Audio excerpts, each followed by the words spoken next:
ke-10, Shalom dan salam damai Kristus untuk kita semua. Bertemu kembali dengan Ibu Maria Jenny Elsiana dalam pelajaran pendidikan agama Katolik dan budi pekerti di kelas 10. Nah anak-anak, materi kita kali ini kita akan membahas bab yang ke-7, yaitu Yesus Kristus sebagai sahabat, tokoh idola, dan juru selamat. Selamat belajar!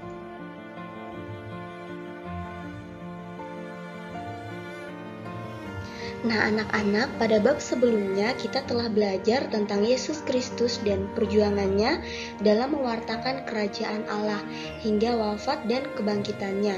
Pada bab yang ke-7 ini kita diajak belajar pada sosok Yesus sebagai teladan iman. Kita diajak untuk semakin mengenal Yesus sebagai tokoh sentral sehingga dapat menjadi sahabat sejati sekaligus idola dan juru selamat kita. Untuk itu, kita akan melihat Yesus sebagai sahabat sejati dan tokoh idola. Setiap orang tentu mempunyai seorang tokoh idola yang mampu menginspirasi dan memotivasi hidupnya. Kita seringkali mengidolakan tokoh model, atau aktor, ataupun aktris, atau idola yang menyangkut gaya hidup dan berbagai pesonanya. Indah jika pesona itu diarahkan kepada tokoh atau idola yang akrab dengan iman kita sendiri, yaitu Yesus Kristus. Hal itu dikarenakan idola bagi kita orang muda adalah sosok yang mampu memberikan inspirasi dan mampu menyentuh rasa emosional. Maka, Yesus sebagai sahabat dan idola sebenarnya ingin menempatkan bahwa Yesus menjadi sosok yang sangat dekat dengan kita. Yesus menjadi tokoh sentral bagi kita. Yesus menjadi sahabat sejati sekaligus idola.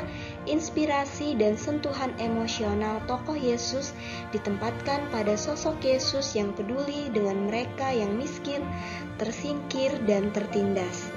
Begitu juga sosok Yesus yang berani melawan para pemimpin lalim yang menghimpit masyarakat kecil. Hal itu semakin jelas membuat kita menjalin persahabatan dengan Yesus. Sahabat menjadi relasi yang lebih dekat dan akrab untuk menjadikan diri Yesus bukan sekedar tokoh idola, melainkan seorang figur yang kita cintai dan imani secara mendalam.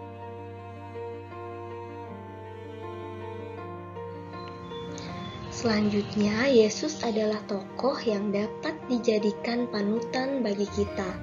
Kepribadian, ajaran, dan tindakannya dapat kita jadikan panutan di dalam hidup kita.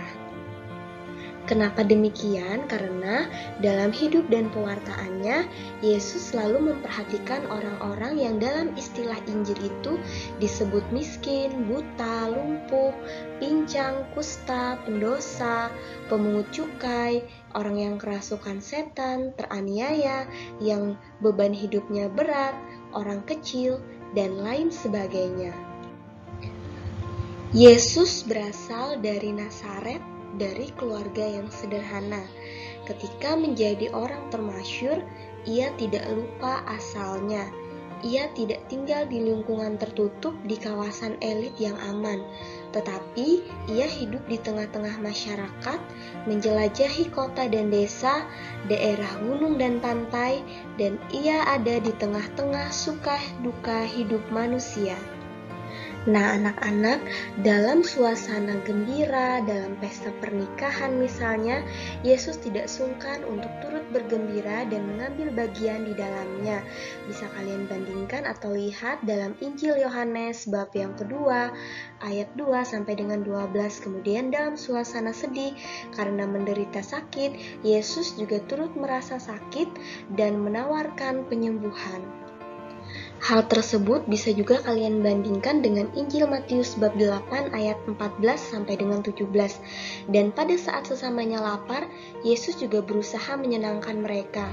Bisa kalian bandingkan dengan Injil Markus bab 6 ayat 30 sampai 44, dan ia prihatin terhadap sesama yang terlantar seperti domba yang tidak bergembala, maka Yesus mengajarkan tentang kerajaan Allah.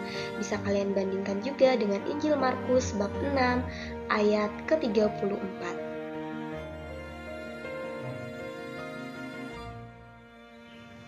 Nah, anak-anak, pengajaran Yesus itu sungguh praktis dan manusiawi. Berulang-ulang ia berbicara tentang kebersamaan dan kasih sayang. Selain itu, Yesus juga berbicara dalam bahasa yang mudah dimengerti. Apalagi Yesus sering memakai perumpamaan yang dipetik dari pengalaman dan kehidupan sehari-hari. Yesus juga tidak pernah berbicara dalam rumusan-rumusan yang muluk-muluk dan sukar dimengerti. Cara berbicara dan isi pembicaraan Yesus selalu berkaitan erat dengan hidup masyarakat pada umumnya. Selain itu, Yesus juga tidak memandang dirinya pertama-tama dan terutama sebagai pembaru sosial. Singkatnya, seluruh cara dan sikap hidup Yesus sampai dengan isi dan tutur katanya menunjukkan bahwa ia sangat dekat dengan sesamanya, khususnya yang miskin dan menderita. Nah, anak-anak, setelah mendalami berbagai hal mengenai Yesus sebagai idola kita dapat merefleksikan lebih mendalam melalui membaca dan mempelajari makna-makna yang disarikan dalam kitab suci dan berbagai ajaran gereja untuk semakin melihat Yesus bukan hanya sebagai idola, tetapi juga sebagai sahabat sejati kita. Di sini kita dapat membaca kitab suci dari Injil Yohanes bab 15 ayat 12 sampai dengan 17. Inilah perintahku, yaitu supaya kamu saling mengasihi seperti aku telah mengasihi kamu. Tidak ada kasih yang lebih besar daripada kasih seorang yang memberikan nyawanya untuk sahabat-sahabatnya. Kamu adalah sahabatku, jikalau kamu berbuat apa yang kuperintahkan kepadamu. Aku tidak menyebut kamu lagi hamba, sebab hamba tidak tahu apa yang diperbuat oleh tuannya.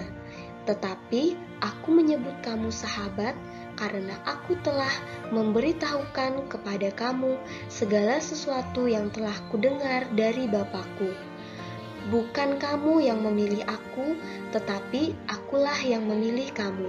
Dan aku telah menetapkan kamu supaya kamu pergi dan menghasilkan buah, dan buahmu itu tetap, supaya apa yang kamu minta kepada Bapa dalam namaku diberikannya kepadamu.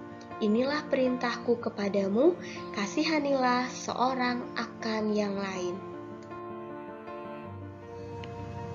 Nah, anak-anak, sabda di atas diberikan Yesus dalam perjamuan malam terakhir sebagai kata-kata perpisahan kepada murid-muridnya.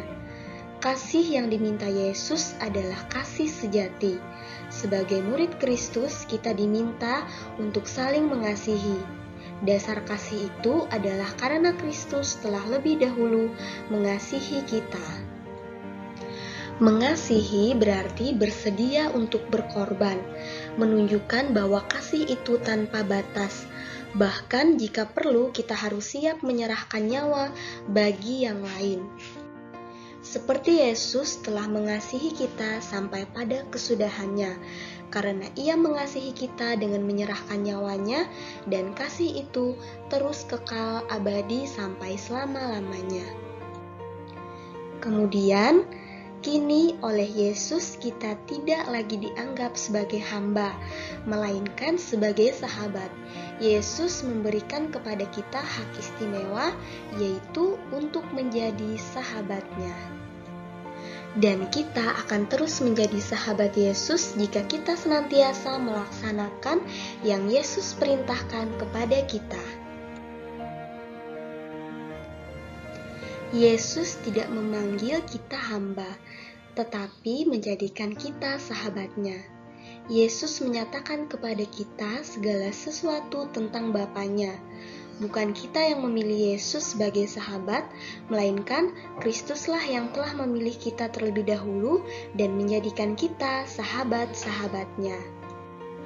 Nah, anak-anak, kalian bisa bandingkan dengan Injil Yohanes bab 15 ayat 14 sampai dengan 15.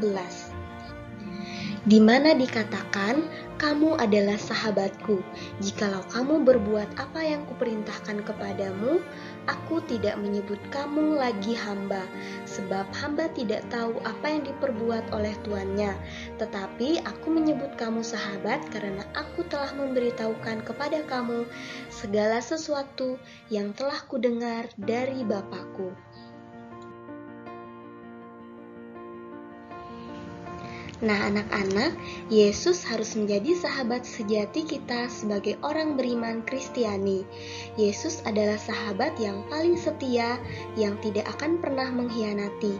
Namun, untuk menjadikan Yesus sebagai sahabat, terlebih dahulu harus menjadikan Yesus berarti bagi hidup kita. Hal itu terjadi jika Yesus berarti bagi hidup kita.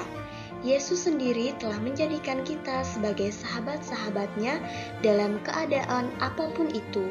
Yesus tetap menganggap kita adalah sahabatnya walaupun kita adalah orang yang berdosa. Semua itu sungguh berarti bagi hidup kita jika kita sungguh-sungguh memiliki relasi pribadi dengan Yesus Kristus. Yesus mendapatkan arti jika Ia menjadi pusat iman kita. Nah, anak-anak, tentu bukan Yesus dari pelajaran agama atau khotbah, tetapi Yesus Kristus yang menyangkut hidup pribadi kita. Itulah Yesus yang berarti Kristus Tuhan kita.